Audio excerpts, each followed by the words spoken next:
तो हफ्ते के पहले दिन में हम आपको मिलाते हैं एक फ़ंड मैनेजर से और एक फ़ंड की खासियत पर चर्चा करते हैं। जी हाँ, आज हम हाइब्रिड कैटेगरी के एग्रेसिव हाइब्रिड फ़ंड्स पर बात करने वाले हैं और एडलवाइस का एग्रेसिव हाइब्रिड फ़ंड कैसा है और बतौर निवेशक अगर आप इस कैटेगरी में पैसे लगाते हैं तो आपके लिए किस तरह डाइवर्सिफिकेशन के लिहाज से, कमाई के लिहाज से, जोखिम के लिहाज से ये कैटेगरी कैसी है, ये सब जानेंगे। भावेश जैन, को head hybrid and solution Edelweiss mutual fund, मेरे साथ जुड़ गए हैं और स्वागत है आपका भावेश हमारी इस बेहद खास पेशकश में। और आपका जो अग्रेसिव हाइब्रिड फंड है एडलवाइस का, उसी पर हम विस्तार से बात करेंगे। लेकिन उससे पहले मैं चाहती हूँ कि आप दर्शकों को हाइब्रिड कैटेगरी के बारे में बताएं, क्योंकि ये एक ऐसी कैटेगरी है जहाँ पर आपको आपके जोखिम के अनुसार, आपके रिस्क के अनुसार फंड का चुनाव करने का मौका मिलता है। बैलेंस एडवांटेज से लेके कंजर्वेटिव हाइब्रिड से लेके अग्रेसिव हाइब्रिड से लेके तमाम तरह के विकल्प हैं एक निवेशक के पास, जिसमें वो अपने लिए सही फंड का चुनाव कर सकते हैं। भावेश, धन्यवाद हमें ये मौका देने के लिए। अगर आप देखोगे 2014 में जब एनडीए गवर्नमेंट ने अपना पहला बजट अनाउंस किया था 2014 जुलाई महीने में, उस वक्त उन्होंने डेट का टैक्सेशन चेंज कर दिया था। 1 साल से बढ़ाकर लॉन्ग टर्म को 3 साल कर लिया गया था, जो इस वाले बजट में उन्होंने वो 3 साल का प्रोविजन भी हटा दिया। लेकिन ये 2014 से अगर आप देखोगे, जब से डेट का टैक्सेशन चेंज हुआ है, तब से हाइब्रिड एज ए कैटेगरी काफी तेजी से पिकअप हुआ है। उसमें आप एकदम सिंपल प्रोडक्ट जैसे आर्बिट्राज फंड देखोगे। 2014 में आर्बिट्राज इंडस्ट्री सारे फंड मिला के एयूएम 5,000 करोड़ था। आज हम जब बात कर रहे हैं तो 1 लाख करोड़ के आसपास हो गया। उसी तरीके से सारे बैलेंस एडवांटेज फंड उस वक्त अगर आप जोड़ के देखते तो 25-30 हजार करोड़ के ऊपर का एयूएम नहीं था। आज जब हम बात कर रहे हैं, ये एक 2 लाख करोड़ की कैटेगरी हो गई है। उसी तरीके से aggressive hybrid fund, equity saving fund, multi asset fund, ये सारे फंड अगर आप देखोगे अलग अलग कैटेगरी में अलग अलग रिस्क के हिसाब से ये सारे फंड बने हैं। आर्बिट्राज फंड है जहां पे आप 100% हेज पोजीशन रखते हो। उसके थोड़ा ऊपर फिर आपका इक्विटी सेविंग फंड आता है जहां पे आप 25% डायरेक्शनल इक्विटी और बाकी का 75% आर्बिट्राज प्लस डेट रखते हो। उसके बाद में आपके बैलेंस एडवांटेज फंड जहां पे आप इक्विटी 30% से लेके 80% तक कहीं पे भी आपके जो मॉडल फॉलो करते हो उसके बेसिस पे आप रख सकते हो। और उसके बाद में आती है आपकी एग्रेसिव हाइब्रिड कैटेगरी जहां पे आप इक्विटी 65 से 80% हमेशा ही लॉन्ग रखते हो। तो ये हर कैटेगरी, ये अगर आप देखोगे, ये इक्विटी और डेट का कॉम्बिनेशन है। और इस तरीके से कॉम्बिनेशन बनाया जाता है कि इसमें एक 5-6% से लेके 12-13% कमाने तक के हर हर पॉइंट ऑफ रिटर्न्स पे आपको कोई ना कोई प्रोडक्ट मिलेगा। अगर आपको 5-6% का रिटर्न आप देख रहे हो तो arbitrage fund, multi asset allocation fund आप वहां पे देख सकते हो, जो हमारा आर्बिट्राज की तरह चलता है। उसके बाद में आप अगर 7-8% रिटर्न के लिए देख रहे हो तो इक्विटी सेविंग एक कैटेगरी है जहां पे पिछले 3 साल के 5 साल के रिटर्न अगर आप देखोगे तो 7 से 8% की रेंज में मिलते हैं। अगर आप 9 से 11% के रिटर्न वाला प्रोडक्ट देख रहे हो तो आपको बैलेंस एडवांटेज फंड कैटेगरी दिखाई देगी, जहां पे पिछले 3 साल के और 5 साल के एवरेज रिटर्न ऑलमोस्ट 10 से 11% है। और अगर आपको इक्विटी के जैसे रिटर्न चाहिए, इक्विटी से काफी करीब के रिटर्न चाहिए, तो आप एग्रेसिव हाइब्रिड फंड कैटेगरी देख सकते हो जहां पे रिटर्न 11 से लेकर 13% ऑन एन एवरेज होते हैं अगर आप 3 साल 5 साल का समय इस प्रोडक्ट में देते हो। तो आज की तारीख में आई थिंक जब मार्केट इतने तेजी से ऊपर गया है, ऑलमोस्ट लाइफ टाइम हाई पे ट्रेड कर रहा है, डेफिनेटली लोगों को एक कंसर्न, एक डर का रीजन बना हुआ है कि मार्केट इतना तेजी से इतना ऊपर आया है तो अगर नीचे गिर गया तो आपका करेक्शन में नुकसान हो सकता है। इसीलिए भी हाइब्रिड कैटेगरी आज के टाइम पे बहुत ज्यादा इंपॉर्टेंट है, जहां पे अगर मार्केट ये अपसाइड जर्नी या जो ऊपर तेजी का माहौल है वो कंटिन्यू रखता है तो आपके डिसेंट कैप्चर आपको मिल जाएगा। लेकिन अगर किसी भी रीजन से मार्केट अगर नीचे की तरफ चला जाता है तो हाइब्रिड कैटेगरी आपको बहुत अच्छा प्रोटेक्शन देने का भी काम कर सकती है। चलिए, तो भावेश, एडलवाइस के एग्रेसिव हाइब्रिड फंड में 65 से 80% जो है वो इक्विटी का एक्सपोजर और बाकी यहाँ पर जो है डेट में आप निवेश करते हैं। मुझे ये बताइए कि डेट कैटेगरी को लेके जो टैक्सेशन में बदलाव हुआ है, उसका फ़ायदा हाइब्रिड कैटेगरी में या उसका असर हाइब्रिड कैटेगरी पर, ख़ासतौर से इस तरह की कैटेगरी जहाँ पर एग्रेसिव फंड की मैं बात कर रही हूँ, जहाँ पे इक्विटी एक्सपोजर थोड़ा सा ज़्यादा होता है, किस तरह से इस पर असर पड़ेगा? डेफिनेटली जब ये डेट का टैक्सेशन चेंज हो गया है, सारे ही क्लाइंट उसका कुछ ना कुछ ऑल्टरनेटिव ढूंढने में लगे हुए हैं। जो बिल्कुल ही रिस्क नहीं लेना चाहता वो सारे क्लाइंट आर्बिट्राज फंड में मूव कर रहे हैं। तो हमने देखा है लास्ट 3 महीने में आर्बिट्राज फंड में ऑलमोस्ट 20 से 22 हजार करोड़ का इनफ्लो आया है।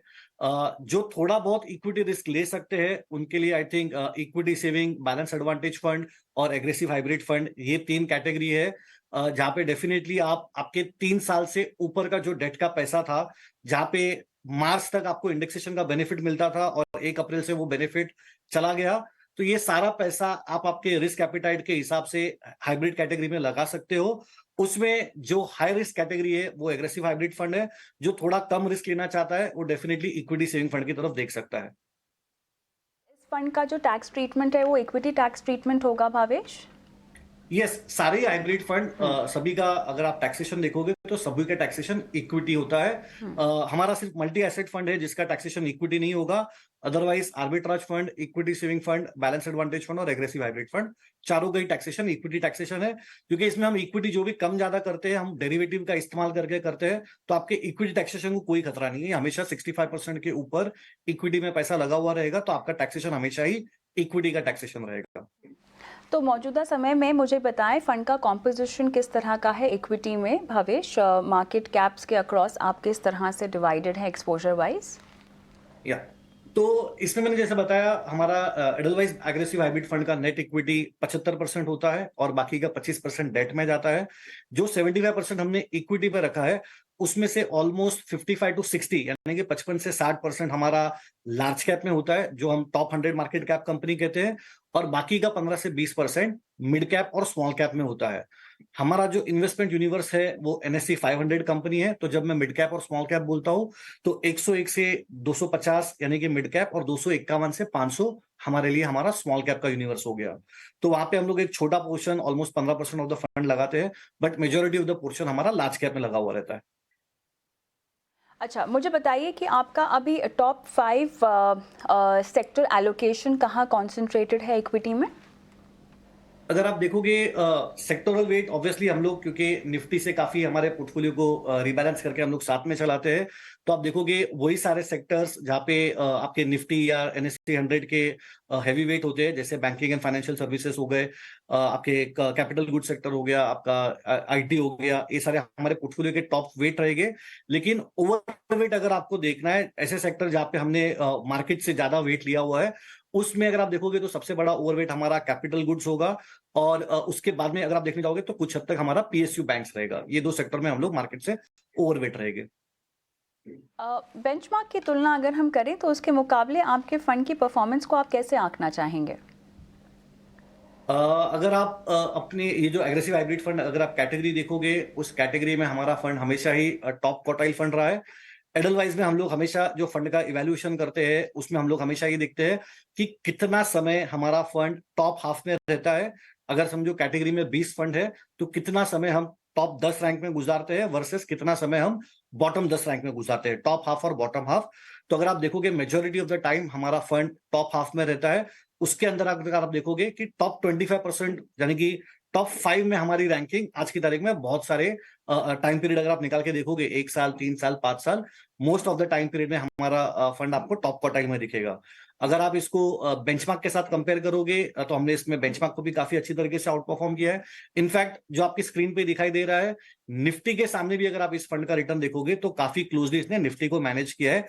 ऐसे टाइम पे जहां पे हम लोग इक्विटी 75% से ऊपर नहीं लेके जाते, उसके बावजूद अगर आप 3 साल और 5 साल के रिटर्न देखोगे तो ये ऑलमोस्ट निफ्टी को मैच करते हैं, जो कि 100% इक्विटी वाला प्रोडक्ट है वर्सेस हमारा प्रोडक्ट जहां पे इक्विटी 75% के आसपास ही होता है।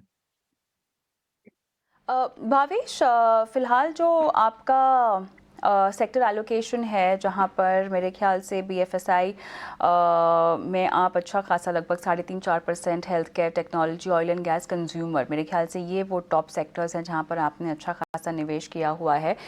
मुझे बताइए कि इनमें से ऑब्वियसली आप सेक्टर्स को रोटेट भी करते होंगे और आने वाली तिमाहियों में जैसे कि नतीजे भी हम देख रहे हैं कि तमाम आ रहे हैं, किस तरह से आने वाली तिमाहियों में आप सेक्टर्स में थोड़ा सा और हैवी हो सकते हैं जहां पर आप फिलहाल हैवी नहीं है, और कहां कहां आपको लगता है कि पोजीशन थोड़ी सी हल्की की जा सकती हैं आने वाली कुछ तिमाहियों में इस साल? हम लोग कुछ सेक्टर के रिटर्न्स रिजल्ट्स काफी क्लोजली ट्रैक कर रहे हैं, जैसे IT हो गया, फर्टिलाइजर हो गया, इनके रिजल्ट्स अगर आप देखोगे तो मार्केट के एक्सपेक्टेशन से थोड़े खराब ही आए हैं, लेकिन वैल्यूएशन वाइज ये एक अट्रैक्टिव वैल्यूएशंस पे आते जा रहे हैं। तो शायद जैसे जैसे रिजल्ट आएगी और इनके प्राइस में थोड़ा और करेक्शन यहाँ से आएगा, डेफिनेटली हम इन सेक्टर्स में अपनी पोजीशंस थोड़ी जो अंडररेट पोजीशन है उसको थोड़ा कट करके थोड़ा बढ़ाने की तरफ हम लोग उसमें ट्राई करेंगे। उसी तरीके से बहुत सारे अगर आप देखोगे पीएसयू बैंक्स के रिजल्ट है जो काफी अच्छे आ रहे हैं, लेकिन उनके प्राइस भी काफी तेजी से ऊपर की तरफ गए हैं। तो डेफिनेटली जैसे जैसे उनके प्राइस में हमको और अप्रिसिएशन दिखाई देता है, हम वहां पे हो सकता है कुछ प्रॉफिट बुकिंग करें, लेकिन टोटली डिपेंड करता है। एक बार जब पूरा रिजल्ट सीजन ओवर हो जाएगा, हम अपने पूरे पोर्टफोलियो को इवैल्यूएट करते हैं और अकॉर्डिंगली फिर कॉल लेते हैं कि हमें कौन से सेक्टर पे अपनी पोजीशन कम या ज्यादा करनी है। फिलहाल अगर हम सेक्टर वाइज देखें तो एक आपने पीएसयू बैंकिंग स्पेस कही जहां पर वैल्यूएशन आपको लग रहा है कि काफ़ी अच्छे हैं, लेकिन हालांकि आप नहीं कह रहे हैं कि वो पीक आउट हो चुके हैं, आप उसका इंतज़ार करेंगे उस लेवल का। लेकिन इसके अलावा और कौन कौन से सेक्टर्स हैं जो आपके रडार पे हैं जहां पर आपको लगता है कि वैल्यूएशंस फिलहाल आकर्षक है और यहाँ पर थोड़ी सी वेट एंड वॉच की स्थिति आपने बनाकर रखी हुई है? तो जैसे मैंने बताया, आईटी सेक्टर एक है जहाँ पे एक अच्छा प्राइस करेक्शन हो चुका है।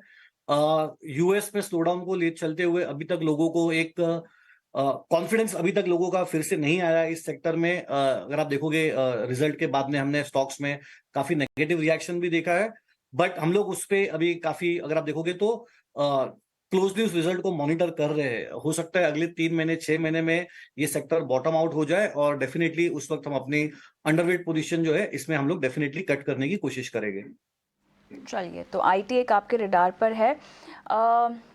कंज्यूमर सेंट्रिक स्टोरी को लेकर आप फिलहाल क्या व्यू बनाकर चल रहे हैं? अगर आप देखोगे कुछ थीम्स जिसपे हम लोग काफी पॉजिटिव है, उसमें डेफिनेटली एक कंज्यूमर एज अ थीम है। कुछ ऐसी चीजें जो इंडिया में हुई है पिछले 3 साल में 5 साल में, उन सभी का बेनिफिट अगर आप देखोगे तो इस सेक्टर को मिलते जा रहा है। और हम लोग डेफिनेटली इन सारे सेक्टर्स को काफी क्लोजली ट्रैक कर रहे हैं। एक थीम जो हम लोग खेलना चाह रहे हैं उसमें डेफिनेटली जो शिफ्ट हो रहा है ग्रेजुअली अनऑर्गेनाइज सेक्टर से ऑर्गेनाइज सेक्टर की तरफ, जो लोगों का रुझान बढ़ते जा रहा है, तो ये एक थीम है जिसको हम लोग डेफिनेटली अपने फंड के थ्रू खेल रहे हैं। तो जैसे मैंने बताया, ये सारी थीम्स आपको कंज्यूमर में शायद देखने को मिल जाएगी। कुछ ऐसे सेक्टर्स भी है जहाँ पे आपको जो फाइनेंशियलाइजेशन ऑफ सेविंग हो रहा है उसका भी बेनिफिट आपको दिखाई देगा, तो उस सेक्टर्स के भी स्टॉक्स आपको हमारे पोर्टफोलियो में दिखाई देंगे। तो यस, अगर आप देखोगे हम लोग डोमेस्टिक स्टोरी पे ज्यादा पॉजिटिव है कंपेयर टू इंटरनेशनल स्टोरीज पे, क्योंकि ग्लोबल स्लोडाउन का खतरा अभी तक बना हुआ है। अ, इसी महीने हम देखेंगे कि एक आरबीआई की मॉनेटरी पॉलिसी भी आनी है। आपका क्या व्यू बनता है और किस तरह से आपने जो है पत्ते अपने रेडी रखे हुए हैं?